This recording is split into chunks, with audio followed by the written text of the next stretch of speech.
اور جب اتنی لمبی دعوت و تبلیغ کا کام کوئی شخص کر چکا ہو تو وہ جسٹیفائی ہے کہ وہ اینڈ پہ پھر اللہ تعالیٰ سے عذاب مانگے کہ اے اللہ جو تیرا وعدہ ہے کہ تو اپنے پیغمبروں اور ان کے ماننے والوں کو بچائے گا، ان کے مخالفین کو تباہ و برباد کرے گا، تو اب وہ وقت آ گیا ہے کہ میں نے ان کو ہر اعتبار سے دعوت و تبلیغ کا کام کر کے سچائی ان پہ واضح کر دی ہے، اس کے باوجود ان لوگوں نے سچائی قبول نہیں کی، لہٰذا انہیں تباہ و برباد کر دیا جائے۔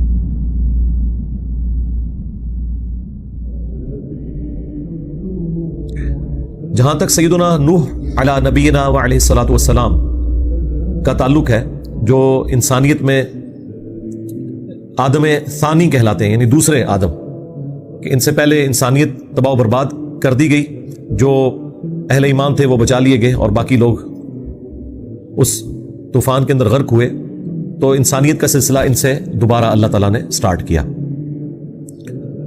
نوح علیہ السلام کے حالات زندگی قرآن حکیم میں بہت زیادہ صورتوں میں آیا ہے۔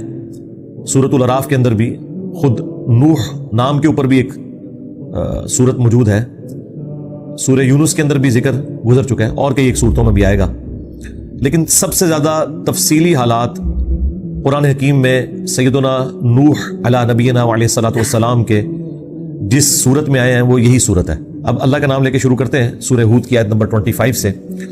اعوذ باللہ من الشیطان الرجیم، بسم اللہ الرحمن الرحیم۔ وَلَقَدْ أَرْسَلْنَا نُوحًا إِلَىٰ قَوْمِهِ، اور بے شک ہم نے بھیجا نوح علیہ السلام کو ان کی قوم کی طرف، تو انہوں نے جا کر کیا دعوت دی؟ انی لکم نذیر مبین، بے شک میں تمہارے لیے کھلا ڈر سنانے والا ہوں۔ اچھا، انبیاء کرام کا جو منصب ہے بنیادی وہ تذکیر ہی ہوتی ہے، ڈر سنانا ہے۔ خوشخبری صرف ان لوگوں کے لیے جو بات کو قبول کر لیں۔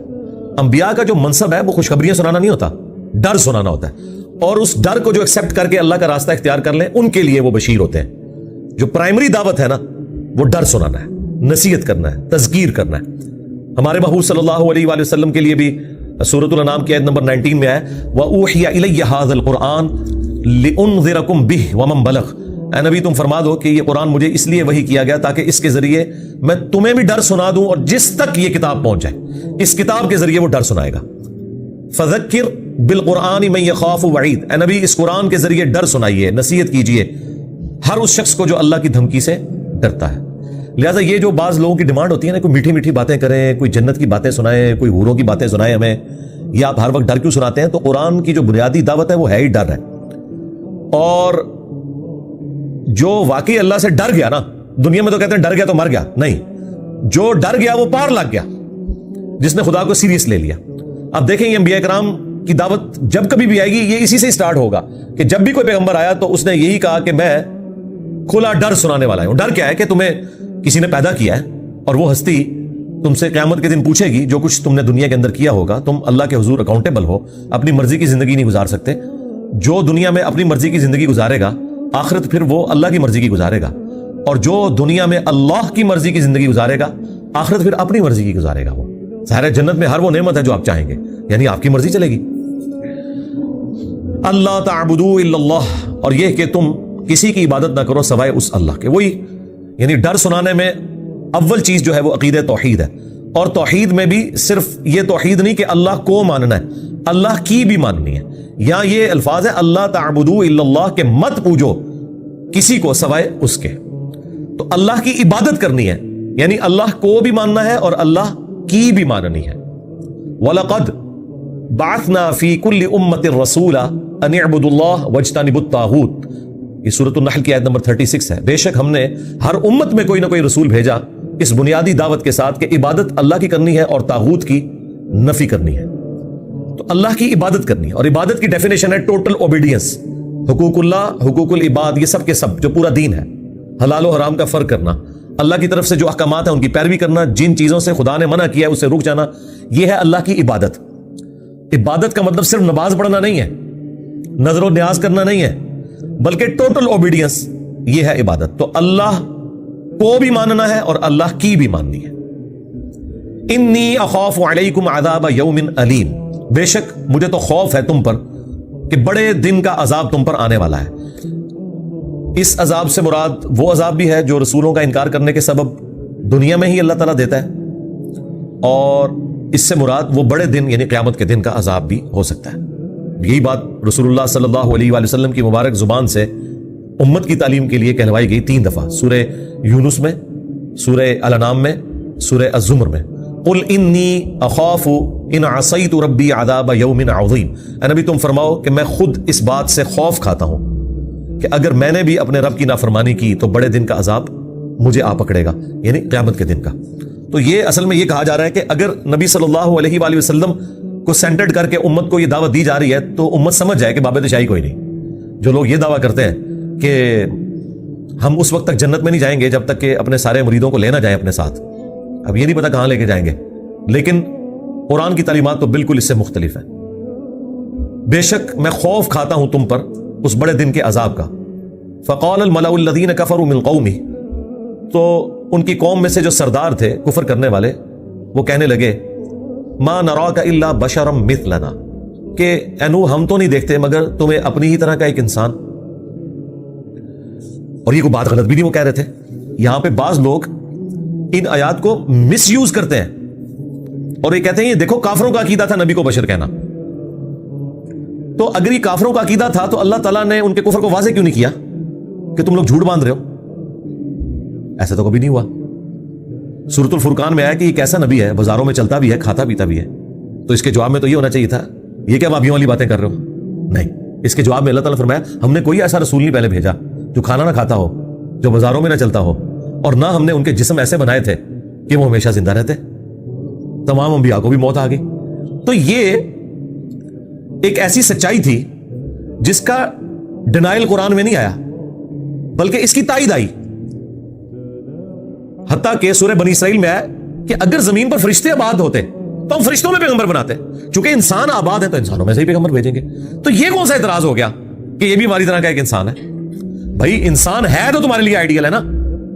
اللہ تعالیٰ نے یہ بھی فرمایا کہ اگر ہم کوئی فرشتہ رسول بناتے نا تو پھر یہ کسی اور مغالطے میں پڑ جاتے، اور وہ مغالطہ کیا ہوتا کہ فرشتہ ہمارے لیے آئیڈیل کیسے ہو سکتا ہے؟ اسے کیا پتا کہ پیٹ درد ہو تو کیا تکلیف ہوتی ہے، اسے کیا پتا کہ سر درد کی کتنی مشقت ہوتی ہے، رزق کمانا کتنا مشکل کام ہے۔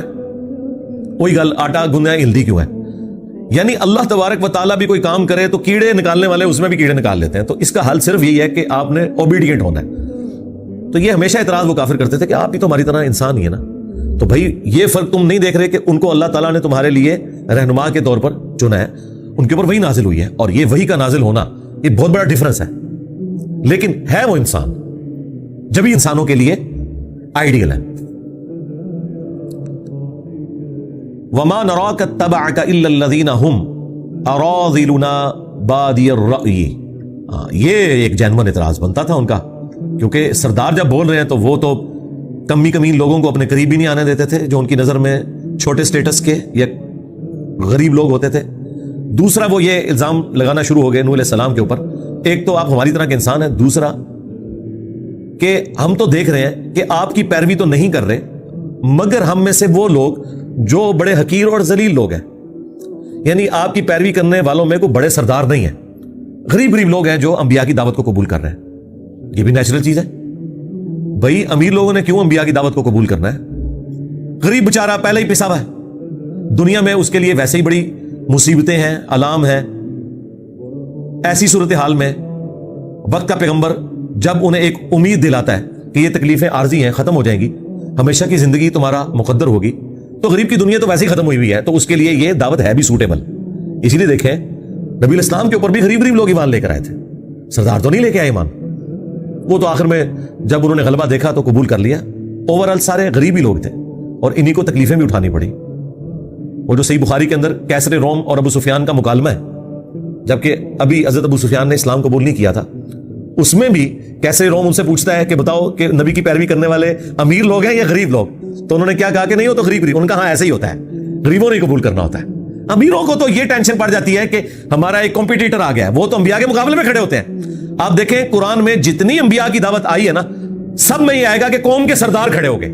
اچھا سرداروں سے پوچھا جائے کہ تانوں کے نے وچ کھڑپینچ بنایا، تسی کیوں کھڑے ہو رہے ہو؟ وہ اس لیے کھڑے ہوتے تھے کہ سب سے پہلے ان کی بادشاہ سٹیک پہ لگتی تھی نا، کیونکہ نبی کو جو لوگ فالو کر رہے ہیں وہ اسے صرف اپنا دنیاوی پیشوا نہیں مان رہے، روحانی پیشوا مان رہے ہیں، لہٰذا جو ان کے فالوورز کی کمٹمنٹ ہے نا، وہ سردار کے انڈر جو لوگ ہیں ان سے بڑھ کر ہوگی، کیونکہ سردار کی تو دولت کی وجہ سے یا اس کے روب کی وجہ سے لوگ اس کی عزت کرتے ہیں. نبی جب اپنی دعوت بلند کرتے ہیں تو ان کی تو لوگ دل سے عزت کر رہے ہوتے ہیں جو ان کی بات قبول کرتے ہیں. تو لہٰذا سب سے زیادہ سٹیک پہ چودراہٹ جس کی لگتی ہے وہ قوم کے سردار ہی ہوتے ہیں, اسی لیے سب سے پہلے وہ سامنے آتے ہیں. فرعون کے سردار جو ساتھ اٹیچ تھے ان کو بھی فرعون کیا کہتا ہے کہ یہ دونوں بھائی اس لیے آئے ہیں تاکہ یہاں پہ حکومت کریں اور تم لوگوں کو ختم کر کے یہ سٹیٹس یہ ویل کرنا شروع کر دیں. اصل میں جو سردار خود لوگوں کا استحصال کر رہے ہوتے ہیں نا, وہ انبیاء کو بھی اسی نظر سے دیکھتے ہیں کہ کل کو انہوں نے بھی ایسے ہی کرنا ہے. اس لیے آپ دیکھیں کہ نبی صلی اللہ علیہ وآلہ وسلم کی اعلان نبوت کے بعد کی زندگی کا اگر آپ فائنینشل سٹیٹس دیکھیں تو وہ بہت کم تھا ایز کمپیئر ٹو اعلان نبوت سے پہلے.